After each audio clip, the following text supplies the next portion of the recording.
काय आज श्रावणातला पहिला सोमवार. आणि त्यातल्या त्यात नागपंचमी सुद्धा.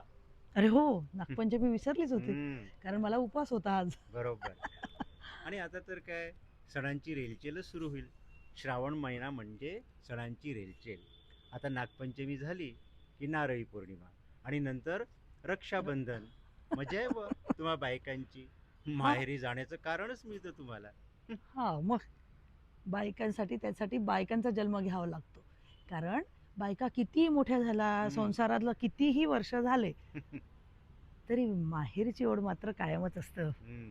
आम्ही किती मोठं झालो ना, असं वाटतं अरे आता परत रक्षाबंधन येईल तेव्हा आम्ही जाऊ. हम्म. त्यामुळे ते तुम्हाला नाही समजायचं. नाही, असं काही नाही. त्यासाठी बायकांचा जन्म घ्यावा लागतं असं काही नाही. बायकांचा जन्म न घेताही आम्हा पुरुषांना स्त्री मनाच्या भावना चांगल्या कळतात बरं. हो का? तुला एक सांगू का? हं. अगदी साधं उदाहरण सांगतो. आता आपले हिंदी चित्रपटातली गाणी, हजारो गाणी आहेत. आपण ती किती आवडीने ऐकतो. लता दीदींनी, आशा भोसलेंनी गायलेली. हं, पण हं. एखादं दुसरा अपवाद वगळला तर सगळी गाणी ही पुरुष कवींनी किंवा गीतकारांनी लिहिलेली आहे. मजरू सुलतानपुरी, साहिर लुधियानवी, आनंद बक्षी, नीरज, कितीतरी नावं सांगावी. तुम्ही कितीतरी नाव सांगता, माझ्यासमोर तर मूर्तिमंत उदाहरण आहे. हम्म. कारण जेव्हा तुम्ही कविता करता तेव्हा मी पहिली वाचक असते, बरोबर. हम्म. पण जेव्हा तुमची कविता वाचल्यावर मला असं वाटतं की अरे हे मला म्हणायचं होतं, हम्म. ह्या भावना मला व्यक्त करायच्या होत्या, पण मला नाही शब्दात जमलं. पण ते तुम्ही कसं पुरुष असून कसं करता, ते मला तेच खरंच खूप नवल वाटतं आणि खूप छानही वाटतं. तेच म्हणतो. तुला ती आठवते माझी कविता, ती माझ्या अंगणात. माहेरच्या अंगणात? ओ सॉरी सॉरी, हा. माझ्या माहेरच्या अंगणात. हम्म. त्यामध्ये स्त्री भावना मी कितीतरी उत्कटतेने मांडलेल्या आहेत. मला वाटतं तुलाच ती आवडली होती ज्या वेळेला मी केली होती. हम्म. ती आहे याच्यात, वाचून दाखवू? नक्कीच. अरे वा, एक मिनिट. माहेरच्या अंगणात. माहेरच्या अंगणात. हम्म. तांबूस पिवळ्या उन्हात, तांबूस पिवळ्या उन्हात, रिमझिमणाऱ्या श्रावणात, गंधित वाऱ्या संगे तरंगे, गंधित वाऱ्या संगे तरंगे, मन अलगत उतरे माहेरच्या अंगणात. परसदारी गुलमोहरावर, परसदारी गुलमोहरावर, फांदीवरच्या झुल्यावर, उंच उंच झुले मन, उंच उंच झुले मन, क्षणात जाई आभाळात माहेरच्या अंगणात. हम्म. अल्लड श्रावण सरी सवे, हम्म. अल्लड श्रावण सरी सवे, फसव्या ऊन सावलीचा, खेळ पाठ शिवणीचा, हम्म. खेळ पाठ शिवणीचा, ओले त्या जाईच्या मंडपात माहेरच्या अंगणात.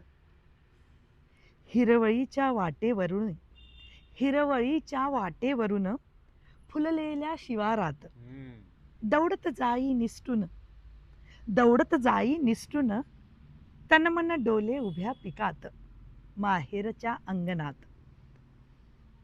हिरव्या चुड्याची किणकिण, हिरव्या चुड्याची किणकिण, सख्या सयांच्या हसण्यात, हम्म. थिरकती पाऊल पैंजणे, थिरकती पाऊल पैंजणे, श्रावण ओल्या गवतात माहेरच्या अंगणात. हम्म. कोड कौतुकाची आसवे, हम्म. कोड कौतुकाची आसवे, माय माऊलीच्या डोळ्यात, हम्म. मोहरे हळद ओली काया, मोहरे हळद ओली काया, मायेच्या मृदू स्पर्शात माहेरच्या अंगणात. माहेरच्या अंगणात. खरंच. खूप नॉस्टॅल्जिक झाली मी, खूपच छान आहे ही कविता. पण हेही तेवढंच खरं. हा, मराठीमध्ये मला आता आठवलं, जरी हिंदीमध्ये सगळे पुरुष गीतकार होते किंवा त्यांची संख्या जास्त होती, पण मराठी चित्रपटातली बरीचशी गीतं शांता शेळके, वंदना विटणकर यासारख्या कवयित्रींनी लिहिलेली आहेत. बरोबर. मेहंदीच्या पानावर, हे अरे वा. शांता शेळकेंचं गाणं किंवा त्यांनी जे कोळी गीतं लिहिली ती कितीतरी सुरेख आणि सुंदर होती आणि नाही का? बहिणाबाईंच्या कविता तर छानच होत्या. अर्थातच बहिणाबाई तर अशिक्षित असूनही नाही. शेतात काम करता करता स्त्री भावना कवितेतनं मांडायच्या. बरोबर आहे. बरोबर. आणि म्हणून मला असं वाटतं ना नेहमीच की भावना व्यक्त करायला स्त्री किंवा पुरुष असा भेद करायलाच नको. स्त्रीच्या भावना पुरुषांना कळतात, पुरुषांच्या स्त्रीला. आता त्यावरून मला आठवलं बघ, एक माझी कविता आहे प्रतीक्षा नावाची. तर अच्छा, अच्छा. त्या कवितेमधून मी एका विरहिणीची म्हणजे जिचा प्रियकर म्हणा किंवा प्रिय व्यक्ती म्हणा दूर गेलेली आहे आणि ही एकटीच आहे, त्याची वाट पाहते आहे.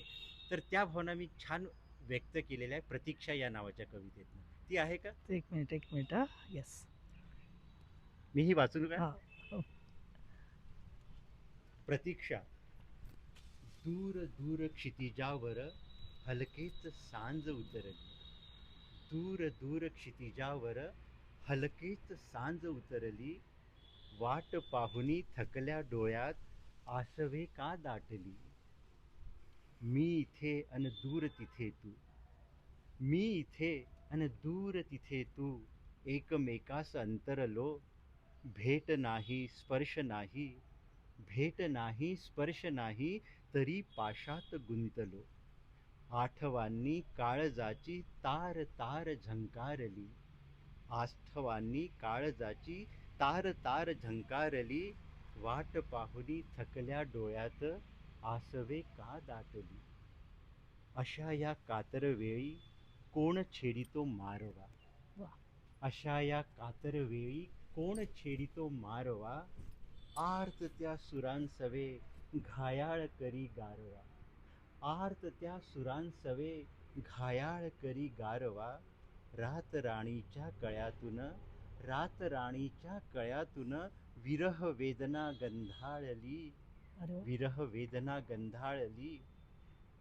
वाट पाहुनी थकल्या डोळ्यात आसवे का दाटली. आसवे का दाटली. दिस सरती ऋतू बदलती. दिस सरती ऋतू बदलती. आस परी तुटेना. आवरले मी सावरले मी परी मन आकळेना. ऐन भरातल्या वसंतातही ऐन भरातल्या वसंतातही कळी एक कोमेजली. वाट पाहुनी थकल्या डोळ्यात आसवे का दाटली. आसवे का दाटली. खूपच छान. बापरे! खूपच म्हणजे हृदयस्पर्शी वाटली ती, की हम्म. स्त्री भावना कशी आहे आणि वेदना काय असते. पण ही तुला आवडली, त्यांना आवडली का? हां. हम्म. मी तुम्हाला मगाशीच सांगितलं, की मी यांची पहिली वाचक कवितेची. कुठली कविता असली तरी ती मी पहिल्यांदा वाचेन. हम्म. म्हणजे की कशी वाटते, कशी नाही. मग आवडली का असं होतंच ना डिस्कशन. आणि मला तर आवडली. हां, तुम्हाला जर खरोखर मनापासून आवडत असेल, तर आमचं चॅनल लाईक आणि सबस्क्राईब करायला अजिबात विसरू नका. सबस्क्राईब केलं तर अजून वेगवेगळ्या नवीन कविता आम्ही तुम्हाला ऐकवू. नक्की. आणि ऐकवू हो, म्हणजे करणारे तुम्ही आहे हं कविता. आणि हां. हो, कमेंट्स मध्ये मात्र तुम्हाला काय आवडतं काय नाही हे नक्की लिहा. कारण तुमच्या अभिप्रायाची आम्हाला खूप खूप गरज असते. त्यानुसार आम्ही अजून अजून चांगला देण्याचा प्रयत्न करू. तेव्हा नक्की सबस्क्राईब तर कराच, पण कॉमेंट्सही लिहा आणि प्रतिसाद द्या. ओके. धन्यवाद. धन्यवाद.